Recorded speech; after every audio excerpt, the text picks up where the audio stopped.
Chris, thank you for joining us. Thank you for inviting me, Carl. All right. Can you give us a little information? Who is Paraquad? Well, Paraquad is a non-residential center for independent living. The Centers for Independent Living were established under federal legislation. We are consumer controlled. So what that means is that we are controlled by people with disabilities. So we provide services to the disability community, and 51% of our board and our staff have to be people with disabilities so that they have that input and that control over the services that are provided. We really feel that people with disabilities are the experts on what their needs are, and that's why the centers are set up that way. Paraquad was one of the first federally funded centers. There are about 450 centers across the United States under that legislation, and we were one of the first 10. We were one of the first 10 that were funded back in 1979 was when we were first federally funded. We've been around for about 44 years, so we did it for several years before we even actually got funding. We took that model of independent living and moved it forward as a center, and once we could get that funding to do it, we kind of really kept going. How large of an area does your services actually cover? Well, the center, our primary area is St. Louis City and St. Louis County.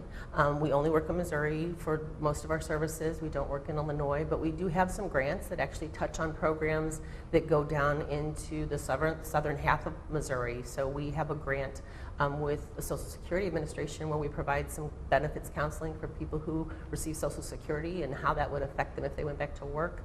And that is actually with 63 counties in the state of Missouri. So the entire southern half of Missouri, we work with those folks as well. Okay, so you actually cover, in with a lot of your programs, and you're covering a much larger area. Yes, depending yes. on The vast majority of the services that we provide are community-based. So we will go to where the individuals are to provide those services. So if someone needs to meet with us in their home, we'll meet with them in their home. We'll meet with them at a coffee shop. We'll meet with them, maybe with another service provider if that service provider is actually working with them. But we will go where they need us to go.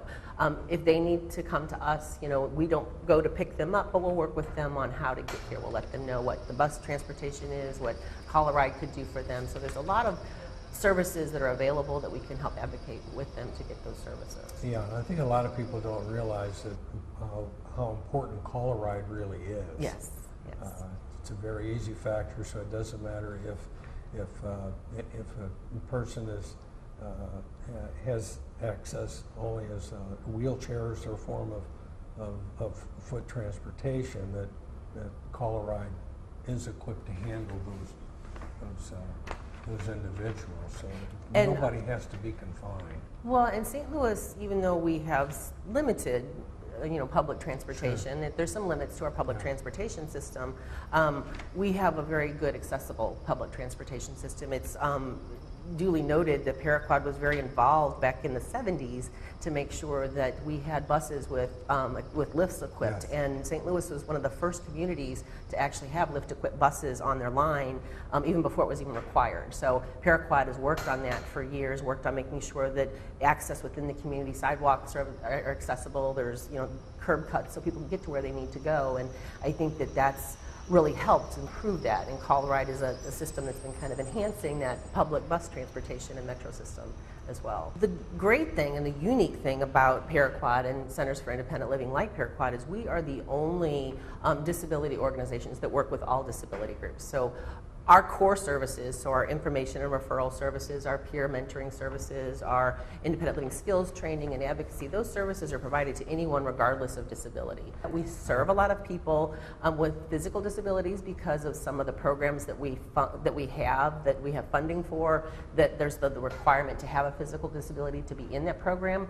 But we will work with anybody with any disability, and whether it's hooking them up with other resources, or whether it's finding the things that they need in order to increase that independence, whether it's assistive technology or something along that lines, we'll work with any disability group. So you really work with children, young teens, adults from anybody, and any we can time. actually start working with a parent who has just had a child, and that child has been diagnosed with a disability. We can start working with them to hook them up with resources so they can have other parents to talk to, to hook them up with technology, assistive technology that kind of help them on how they can support their child in going through that process of raising a child with a disability. We have programs that work specifically with youth primarily between the ages of 14 and 21, to kind of prepare them from going from, youth services and being in school and having everything provided for you through that school process to, okay, when you get out of school, the bus isn't going to show up in front of your house any longer, and now you have to figure out, are you going to work, are you going to continue your education, how are you going to become a productive, active member of society as an adult. And we are there also as a support, not just to the individual, but to those people in their lives, to their family members, to the folks that are supporting them, because the philosophy of independent living isn't that we're going to do this for you. They don't come to us and we say, okay, well, let us go get this for you. Let us do this for you. The philosophy of independent living is come to us and we will teach you and we will show you what you need so you can do it for yourself. Because again, they know what they need. They know what's going to help them. And the idea is, from the center's perspective with that philosophy, our goal is to basically put ourselves out of business. If we can make society understand the benefit of having, that people with disabilities are in society, we need to just make sure that they can access community just like anybody else. If that all happens and it's a natural progression, there won't be a need for someone like Paraquad to go out there and say, hey, why don't you do this? It's a great idea, because they'll just do it. It'll just be a natural part of what they do. Yeah, so people itself, when it comes into disabilities, they still can live productive lives. Oh, absolutely. And they have no idea that, especially a person that has been active for 20, 25, 30 years of their life, and they're involved in a car accident, and then they lose the ability, for the use of their legs, or where they have to rely on a wheelchair. So, for those people that are new to a wheelchair service or can't afford to purchase different equipment, is there something in your services that I'm sure that serve people that can't afford services and those that can afford to contribute? How does your... Well, that's a great question, and so that was actually an area of need that was identified back in 2005 when there were some significant cuts to the Medicaid system, and things such as wheelchairs and adaptive devices and durable medical equipment like bath benches, things that would help people, help accommodate them to be able to live independently. Those were cut out of the ability for people to use Medicaid to purchase those. And at that point, we actually developed a recycled device program. So we take in devices such as wheelchairs, walkers, bath chairs, and we clean those and refurbish those, and then we put them out there for sale at a very low cost. For example, you talk about a power wheelchair, a brand new power wheelchair out on the market, would cost someone anywhere from $6,000 to $10,000, sometimes higher depending on the bells and whistles on that. And those devices that we get in, we sell for $600. Whether it's brand new or whether it's used and been refurbished, we sell that for $600, and we work with people on that. The reason why we charge, even though it's a very low charge, is because people are going to take ownership of that if they pay even something. Yes. Even if they're paying $5 a month over the next 20 years to pay it off, they're going to take ownership of that, and they're going to take care of it, and they're going to use it, versus something that they're just given that might go over in a closet or a corner and not be used. And and we look at things on a case-by-case basis. Do you offer any types of programs to assist them in employment? Okay. Being able to get a job? Well, so that's a great question. And someone, for example, who's just been newly injured, I can almost talk you through the entire gamut of services that someone like that could receive from us. So we can start off with that individual with, going out and meeting them where they're at. We do a lot of outreach to rehab hospitals, to rehab facilities, and try to meet those people who are newly injured, who now, 2 days ago I was walking down the street and, with my kid, and now I'm going to have to use a wheelchair for the rest of my life. How does that affect me? And having them hook them up with someone else who's had that same thing happen in their life, so they can really talk about, how the person who's been living with that disability and using that chair, how that's affected them, and how you don't have to worry. There's things out there that are going to help you, and you're going to be able to do this just like anybody else can, just with the right supports and accommodations. Taking that person through that, and then bringing them in and finding out what it is, what skills do they have, because maybe before they were a roofer. Well, if they're using a wheelchair, now they're not going to be a roofer. Do they need to be hooked up with vocational rehabilitation? Do they need to go back through and get some training and some skills to come up with a new venture, a new direction to go so that they can get employment and be productive, helping them maybe find out if they can qualify for some benefits until that can happen, and kind of really working with them on those things that they need, and providing that support and advocacy through that process. When people come to us and are ready for employment, we bring them in, and we have a 4-week program that they go through where we teach them basically what we call job readiness skills.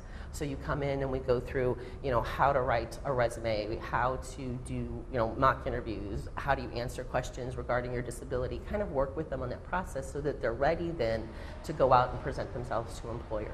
We encourage people really, as much as possible, to work with the state vocational rehabilitation system, because especially for someone who has a physical disability and maybe needs some accommodations, a lot of times that can be paid for from state funding, because they'll pay for a lot of those accommodations through that voc rehab system. But we may not have that ability to do that as a center. So we really do try to encourage people to go to voc rehab and then come back and work with us from that point. So you're able to walk them through the process to make sure. Exactly.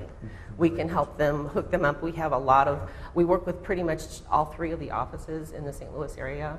And so we have a lot of counselors that we work with that we can direct people to, and kind of tell them who they want to work with within their area, within their community, to go through that process of getting signed up and then being referred back. Because once we have, and it's not that we won't work with someone who doesn't have funding attached, but when we have that funding, it kind of assists us to really provide that service in a structured manner and be able to get paid for it too, to do that. Because employment is so key for someone to be able to be independent. You have to have money in order to live independently. You really do. And, yes. And the Social Security benefits, SSI benefits are, nobody can live off of $775 a month. I don't know about you, but just rent alone will probably eat that up pretty quickly in St. Louis. Makes it a little difficult. Yes.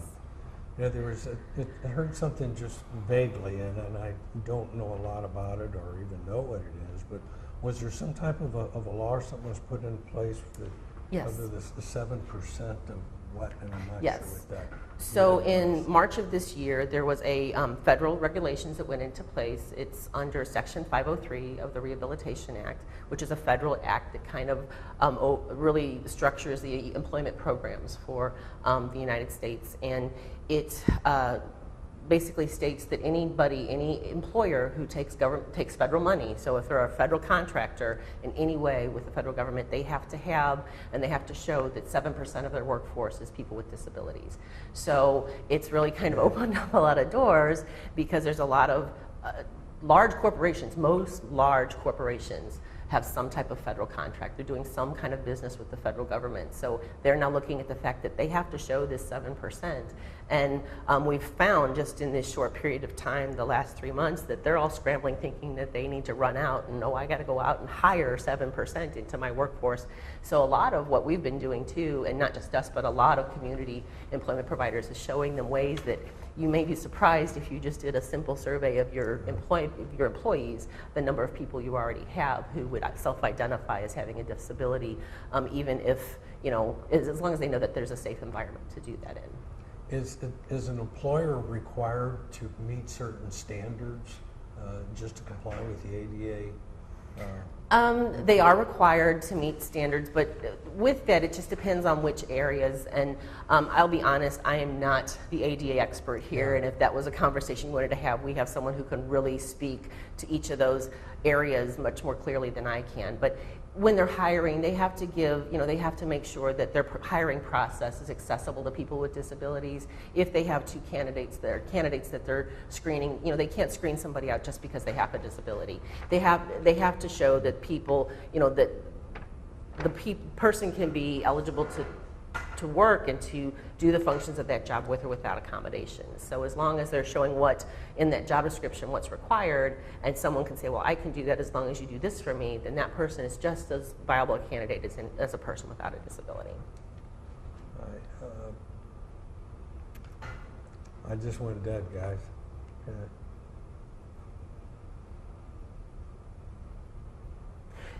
So there's great incentives, too, for employers to hiring with people with disabilities, and I think that's a great thing to think about. 67% of the adult people who are of working age, 67% of people with disabilities are unemployed.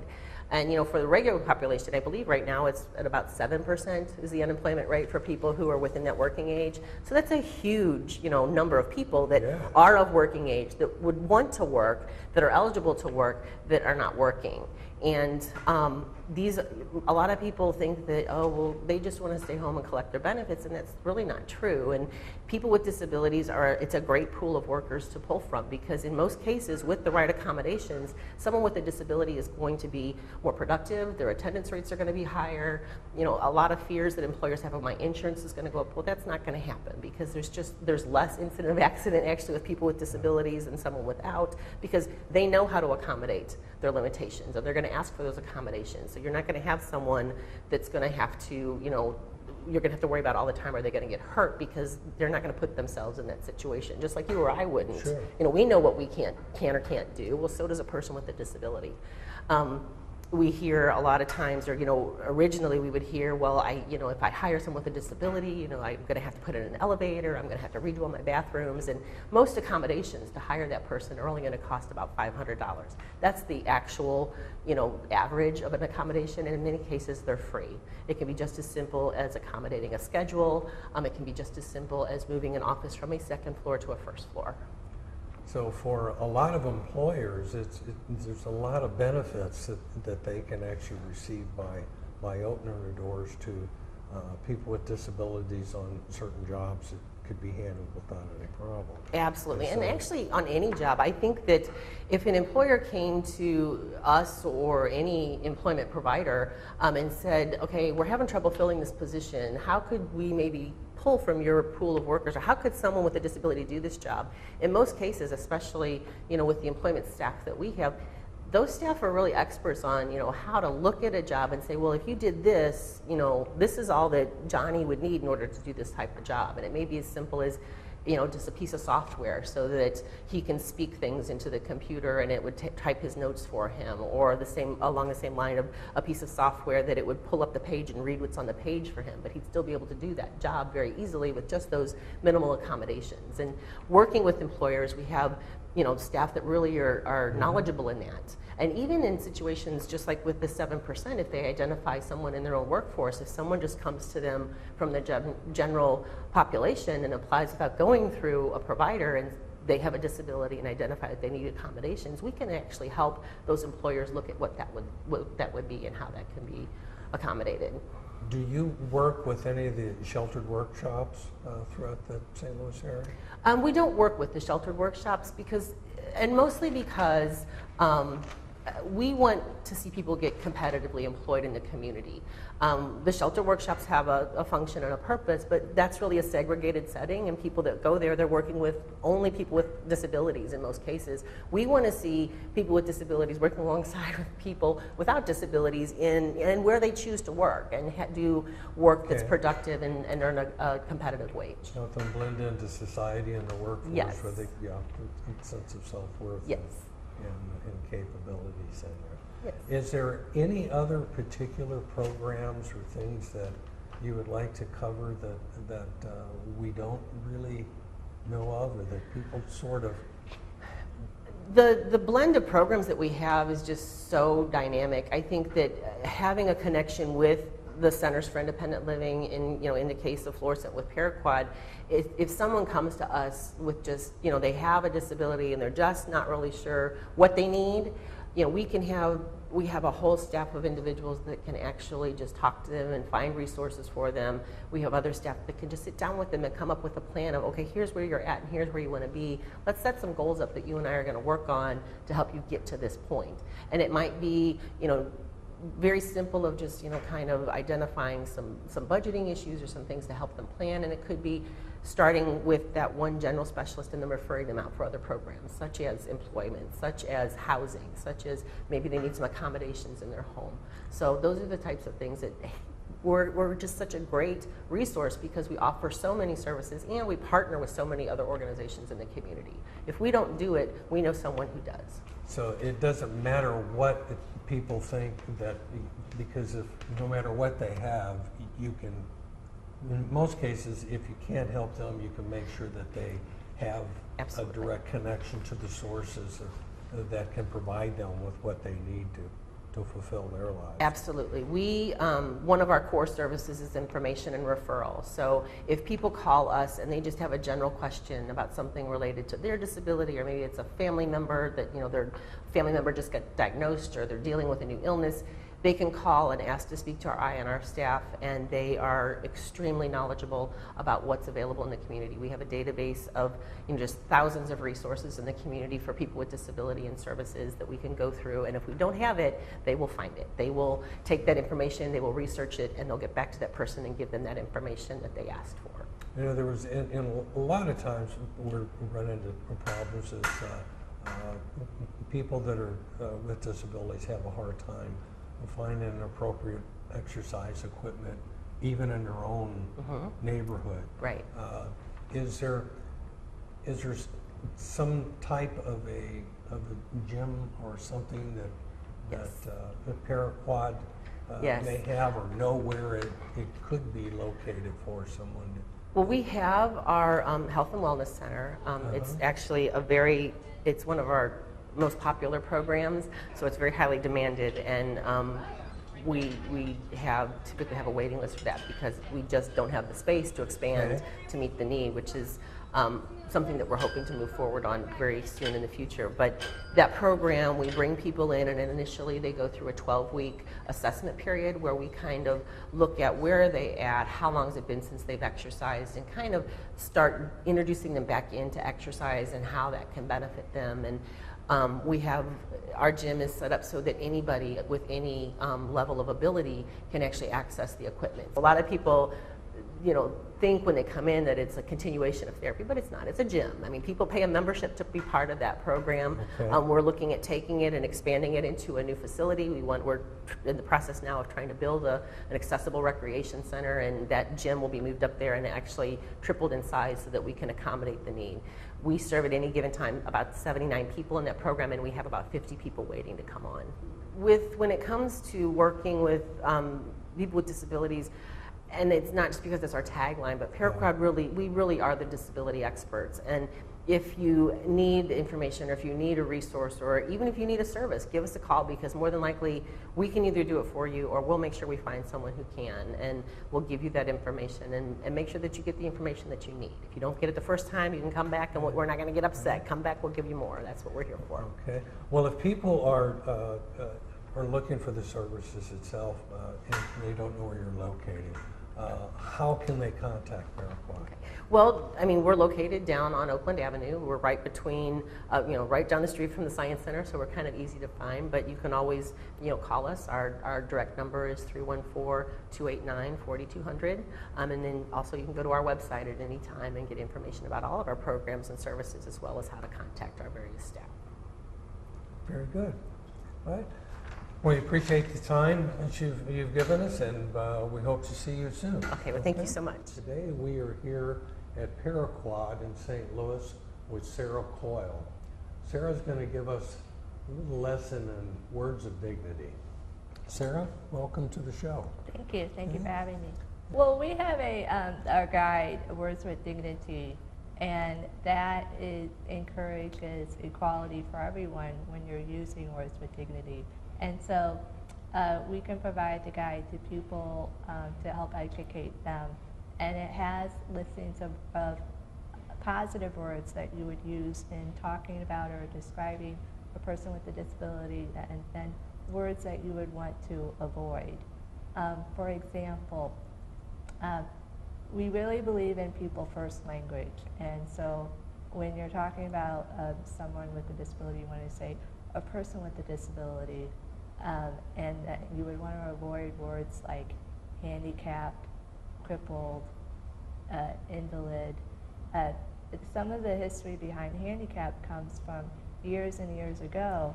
It meant that a person who was disabled would be standing on the corner with a cap in hand begging for money.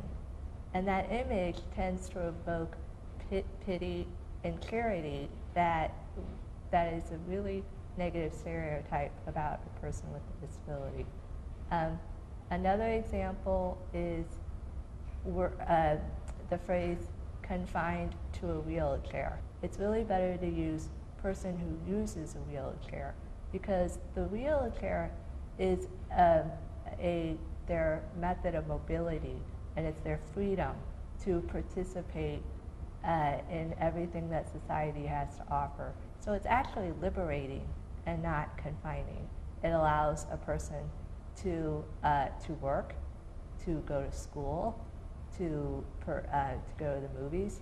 And there are also several activities like wheelchair rugby and wheelchair basketball that a person who uses a wheelchair can participate in. Is there certain words that are more commonplace over the years that we may have some examples on? Clearly, I know that one word that always disturbs me is retarded. Yes. Yes. Yes, and there's been a lot of awareness about that lately, because it's considered the R word, and it has actually been taken out of, and this is fairly recent. The Missouri legislature, they passed a law that will take that word out of all state statutes, and it's replaced, and the word that people should use is intellectual disability. Intellectual disability, right. Yeah. And that's what's now included in all state legislation and also in federal legislation. Intellectual disability is the word to use. And with the passage of that bill that the governor will be signing, what that means is that schools and businesses who apply for funding with the state will also have to adjust or use that language as well. So it's really going to have some positive effects. I know it takes some time to get some of these people to change these words, because when you get in your 60s, you've already been hearing these words for so long. It's right. very difficult to change them. We run into the same thing with parking today, where I think that from what I've seen, a lot of signs are eliminating the word handicap, right, and are changing that to accessible. Absolutely, yes, and that's something that we're really happy to see, that they're taking that word out and they're using accessible parking, because that's what it is. It's an accessible space. Does Paraquad have a list of words that people are using today, and how they should express themselves, rather than using the R word or Sure. other things that's negative? Sure, we have, yes, on our Words with Dignity guide that we can make available to anybody who needs it, and it's also on our website. Right, we have those words. An example would be for someone who is deaf or hard of hearing. You would want to say deaf or hard of hearing. You would not want to use the word deaf mute or deaf and dumb, because that just is not true, and it's a Yes. very negative stereotype. And if someone has epilepsy, it's not a condition. You would want to say a person who has epilepsy, not an epileptic. Is there anything else in the dialogue of these statements that stick out, that you notice from people using quite often, or that needs to be brought up as attention? Well, one thing that I can say is that we also can provide information on like common courtesies, or when talking about a person with a disability. Like, for example, when you're speaking about someone, you don't want to say that they're disabled in a conversation unless it's relevant. You know what I mean? Yes. Unless it's relevant. Yeah. Another example is that when you're talking to someone with a disability and you're in a group, you don't want to talk to their, if they're with friends, you don't want to talk to their companion. You want to talk to them. You want to talk to them. Or if you shake hands with someone, don't be afraid to shake hands with the person with a disability. If they're unable to shake your hand, they will tell you. Yes. Another example is people want to, you don't have to necessarily feel like you have to act as a caregiver. If you want to offer assistance to the person with the disability, you can go ahead and offer, but wait until they tell you that they need the assistance or that they accept it before you offer them that assistance. Yeah, I know what you mean here. I run into that quite often because it doesn't look like it, but I am blind. And so for people that do know that, that comes up quite often because half the time I might have a cane, the other half the time I may not, because there is a certain level of visibility that's still there. So that is a tendency to throw people off and people to be more cautious or conscious of what's in the environment, like be pointing out curbs and things. As long as there's color variation, we can always find it. Right. You know, so it isn't all the time that we really need that assistance. Exactly. So I know how that works. Exactly. So exactly. ran into that situation just last week, standing in the middle of an airport, had no idea what way to go. Oh. Okay? And then someone did come up and offer the assistance. So so that's very simple. It's just more that people pay attention to their surroundings, and I think that will work out much better for the people with any form of a disability or disadvantage. Okay. Absolutely. Thank you for joining us, and we hope to see you soon. Okay. Thank you. Thank you for tuning in, and we hope to see you all again soon.